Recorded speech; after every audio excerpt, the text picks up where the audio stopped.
You're listening to the Grace Plus Zero podcast, exploring the crossroads of culture, faith, and family from a biblical worldview. And now your host.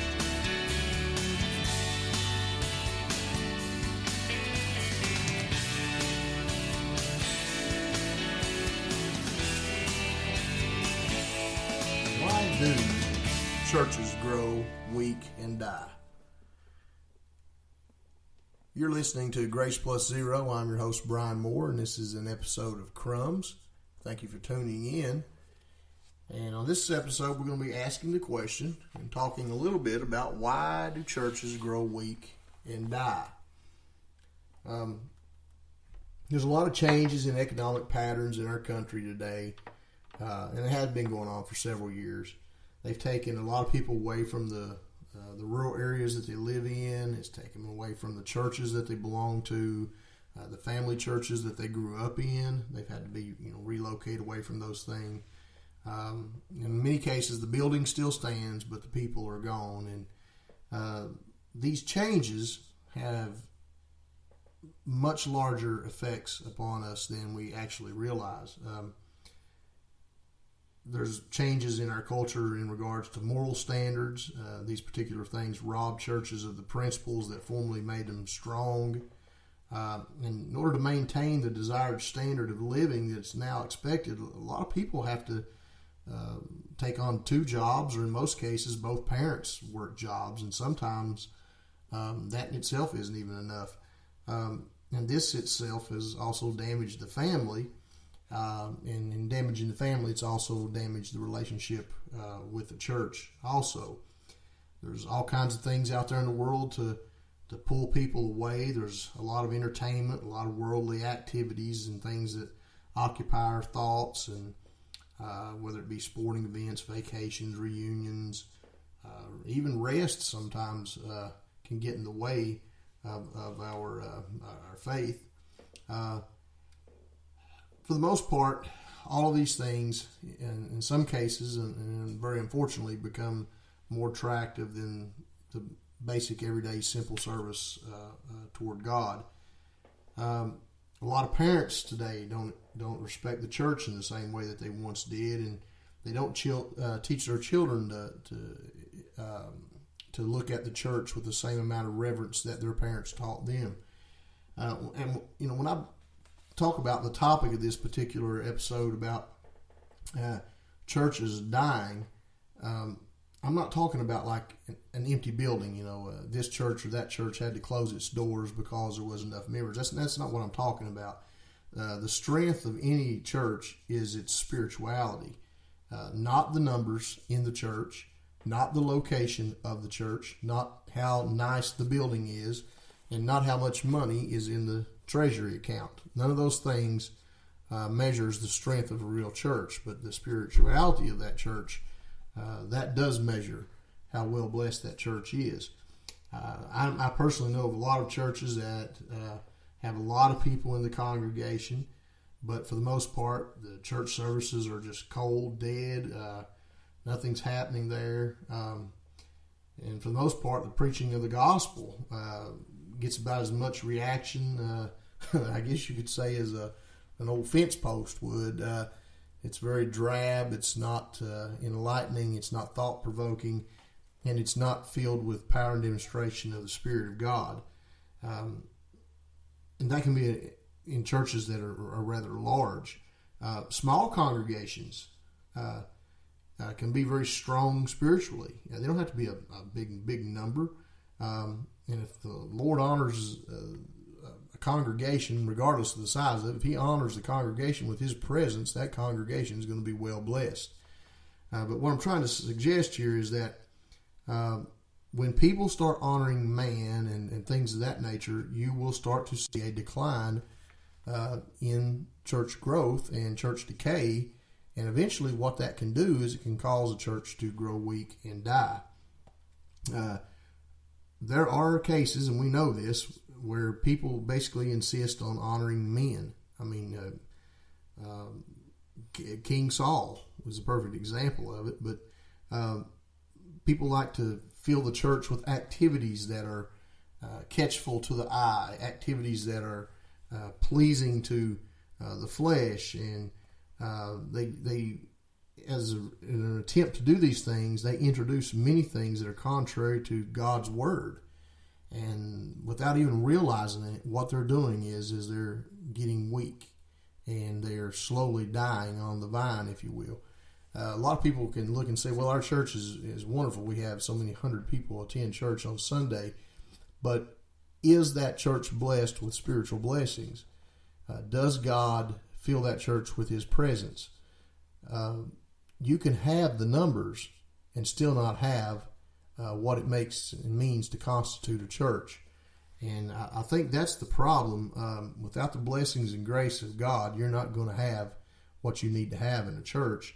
And as long as you're honoring men, as long as you're honoring things of the world, and God's not getting the glory, then you've got a problem, and you're eventually going to realize what I'm talking about. And this is exactly what I mean by growing weak and dying. One of probably the biggest problems to many churches, and sometimes it's more often small churches than it is large ones, but you do hear about this happening occasionally in large churches, is the fact that internal conflicts, sometimes they let internal conflicts just tear them apart. Sometimes it's absolutely necessary for good people to defend the faith. It's very important that you walk in the old paths, whatever those paths are, and I think people need to be commended when they do stand for those things. But the difficulty here is that all contention that might take place needs to be one thing needs to be taken into consideration. When there is contention and strife within the church, that contention needs to be in the Spirit of Christ. And for the most part, it rarely is. We let our personal vendettas and our personal differences get in the way, and we forget how it is that we're supposed to contend with these particular issues. It's so easy to create a division in a church, and it's so incredibly hard to restore that church after that division. It's incredibly hard to do that. I've often said this, that I heard a fellow say one time that, I heard that this particular group of churches or that association of churches split, and I heard an old preacher say that, you can't split a dead log, so at least there was something there to split. And he was trying to make the point that at least there was something there worth arguing over. But the simple fact of the matter is that if the contention is not done in a spiritual manner, it can lead to a church also becoming weak and dying. The problem with divisions is not necessarily in making the division. It's living with the consequences that come from the division. And this is all too often the problem. You see people who are gung-ho about their position. They believe that they're right. They're very passionate about it. They believe that they're contending for the faith as it was once delivered unto the saints. And they're going into this believing that they're doing the right thing. And there's a good chance that they possibly are. But what they sometimes fail to understand is that in doing so, there may be a division arise. And when this division arises, it is going to be very difficult to put this thing back together. And so there needs to be some consideration for the party at fault, or some consideration for the party that they are having the disagreement with. And this has happened ever since the church has been established. It's part of human nature. It's going to continue until the day of the Lord. We know that. But it's a very unfortunate fact about how churches are. It doesn't matter, and nobody's exempt from this. It doesn't matter how big you are or how small you are or whatever. All churches are subject to this, which kind of leads me to another point here that I want to make. The main cause of death, I guess you could say, and destruction in many, if not most churches, is basically not just those things that I mentioned before, but for the most part, if you wanted to get right down to it and say, what is the central problem? The central problem is a lack of sound judgment. That's basically what it is. People insist on making choices sometimes that are very poor choices. And when you make poor choices, you got to live with them. And I'm aware of the fact that people demand the right to make choices. People say, I've got freedom of speech or freedom of choice. It's my right and so forth. And that's right. The courts and the government support that view within certain limits. But God doesn't rule that way. God's not it's not a democracy when it comes to God. God doesn't have a constitution and we, can manipulate it and amend it. That's not how it works. Who was it? Let's just ask this question. Who was it that offered mankind the first choice? You hear people say all the time, choice, choice, choice, choice. God's giving you a choice. Who was it that offered mankind his first choice? I'm going to tell you who it wasn't. It wasn't God. God didn't offer mankind his first choice. He issued a command. God did. God told Adam what to do in the garden. He gave him a commandment, not a choice. It was Satan. That's right. It was Satan that made the first offer of a choice. You reckon it mattered to the human race what Adam did? You reckon that choice that Adam had, did it have anything to do with? Yeah, it absolutely did. Remember, in Adam, we've all died. We all have sinned and come short of the glory of God. Let us look at other examples of this, choices, as we're talking about that right now, because it's the choices that we make that lead to the division, the weakness, and the decay of many churches. God commanded Abram in the Bible, tells him to leave Ur and to go to another place. You know what Abram did? Abram believed God, and he went as God told him to do. A lot of good results came out of that, and God was very pleased with it. A little bit later on, Abram had a nephew named Lot. Of course, Lot was given the same choice. Where are you going to dwell at, Lot? Well, you know what Lot did? He pitched his tent toward Sodom, pitched it toward the easy life. And in doing so, we know what the result of that was. The Lord appeared unto Moses at the burning bush. He commanded Moses to go down to Egypt. He didn't give him a choice. He commanded him to. Moses tried to excuse himself, trying to make up every excuse he could, even talked about being a slow of speech. He could have even talked about, oh, Lord, I'm a little bit too old. My job doesn't enable me to do this. It's pretty dangerous down there in Egypt. I don't need to go back down there. I killed a man last time I was down there. But that's not what happened. The Lord brushed any excuse that Moses could have made. He brushed it aside, and this is what he told him. He said, go. And you know what happened? Moses went. Moses wasn't given a choice, by the way. And, of course, we all know what happened as a result of that. It wasn't Moses' choice. It was God's choice. The point I'm trying to make here is that most of the choices that are made within the church, they're made from a personal perspective. They're made with our own hearts and our own mind and our own intentions put into play. And we're never to give the consideration of what God has commanded for the church. These are the things that lead to division, decay, and weakness, and ultimately some dying of some churches. In the wilderness, you know what Israel would have preferred to have done? They would have just assumed had Aaron lead them there after Moses went up on the mountain. What did Aaron do? He made a golden calf, held a big party.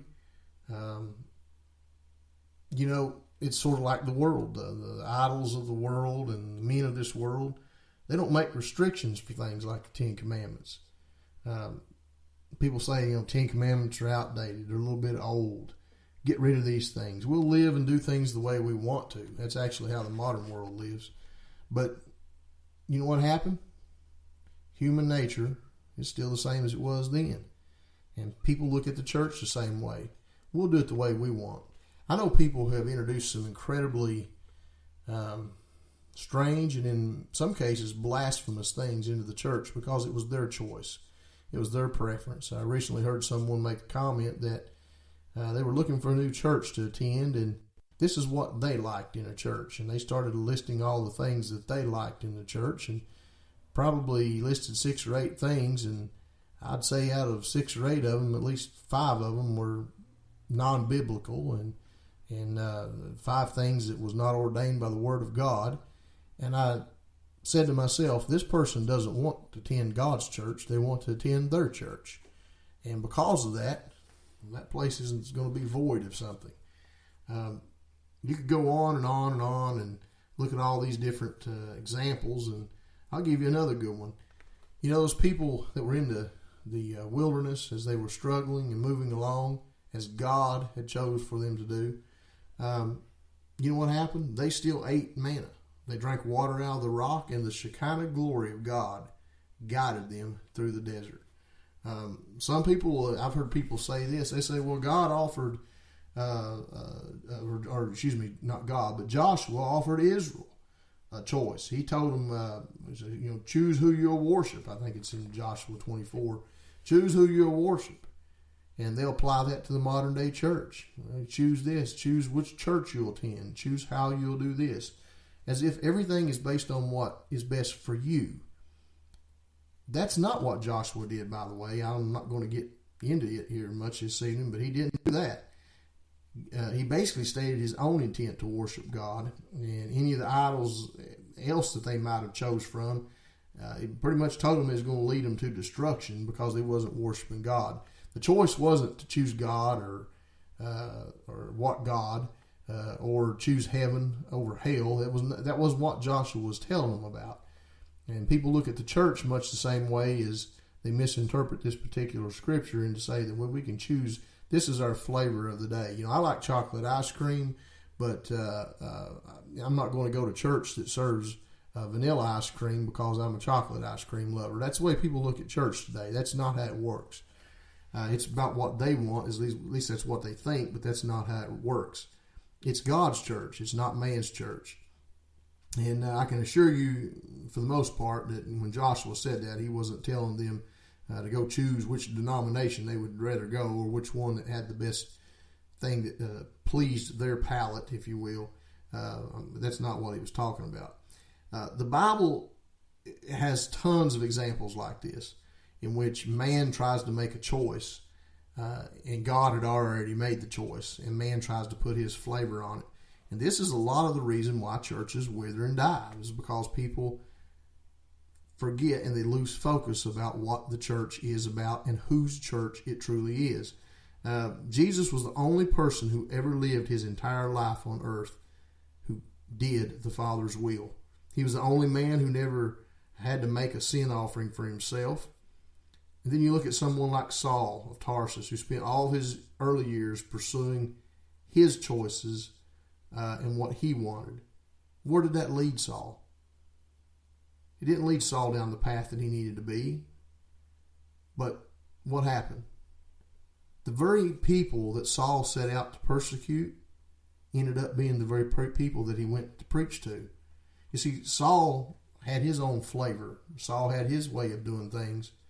But God had a different choice, if you want to call it that. God had a different purpose for Saul. The Ethiopian in the Bible, if you read about him, I'm sure the Ethiopian could have got all upset and he could have said, well, Lord, I went here and I did this and I saw all these priests and conducted all these ceremonies and read this and read that, and nobody was able to tell me nothing about what it meant. And he could have done that. I don't suspect that he did, but then way up north, unbeknownst to him, the Spirit spoke to a preacher. He told that preacher, he said, basically to go down into the South Country. And you know, that preacher, he probably could have argued too. He could have said, Lord, this is what I want to do. This is my choice. But he didn't do that. He didn't say that. He did exactly what God had commanded him to do. And he went down and he preached to that man. Every choice that we make in life has consequences. We know that. And if we start looking at the choices that we make in regards to the Lord's church, we will be humbled rather quickly. If we start looking at the choices that we present to the Lord's church, whether it be in a church meeting or thoughts that we have out behind the church when we're talking with the brethren, and we start to realize that it's not our church, it's not our choice how we handle things, but rather the Lord's church and how the Lord purposes things, we'll be a little bit more selective when we make certain decisions or when we go to vote on things, if you will. I've known churches that have ordained men who had no calling whatsoever, no real ability to preach the gospel. But some of these men said they had the right to do it. Some people were afraid to tell them no. That's something that should be faced prayerfully. I've heard people say, well, I don't get anything out of so-and-so's preaching. That doesn't necessarily mean that man wasn't called to preach either. What I'm trying to say is that we need to caution on both sides.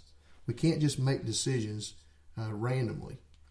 I've known people that preached heresy, and I've heard people, I call it advocating, because once they start gets into the realm of heresy, I don't call it preaching, I call it heresy. But for the most part, when these things happen, we start developing opinions and choices, and we set out to defend the Lord's church. And as I said before, when we set out to defend the Lord's church, we need to carefully consider the choices that we're making, because it's not how we want the church to be, it's how how the Lord has set the church up. For the most part, the way I look at it is the Lord's church has basically two purposes here on earth. First purpose is to set a high standard of truth and grace to the whole world, a city which is set up on a hill, and this city should be honoring God all the time. The second purpose, I guess you could say, is to enable God's wayfaring children to walk together in fellowship with people of like faith. God didn't design the entire world to be in the church. I can promise you that, even though people would choose to have a little bit of world in their church. He didn't design the church to take people to heaven. He didn't design the church to make people children of God. That's God's business, not mine and yours. But I can tell you one thing. The church is here to help us help God's children. It's to help them be obedient. It's to help them to be reverent. And if you sit in judgment on any church and you watch them, I want you to ask yourself this question. Is this the way of holiness? You can read in the book of Isaiah in the 35th chapter, and it tells you this. Is this the way of holiness? If it is, then it's of the Lord. If it's not, it's of man. The light of spiritual worship will never be extinguished on this earth, not until the Lord himself comes back. There will always be a people somewhere who worship him in spirit and truth, and there will always be some mother's son somewhere preaching salvation by the grace of God. The question is not whether you or I are satisfied with the church as we know it is. The question is not whether or not our choices are being satisfied within the church. The question is whether or not the Lord is satisfied with his church. Until next time, I'm Brian Moore, reminding you, from the rising of the sun to the going down of the same, the name of the Lord shall be praised.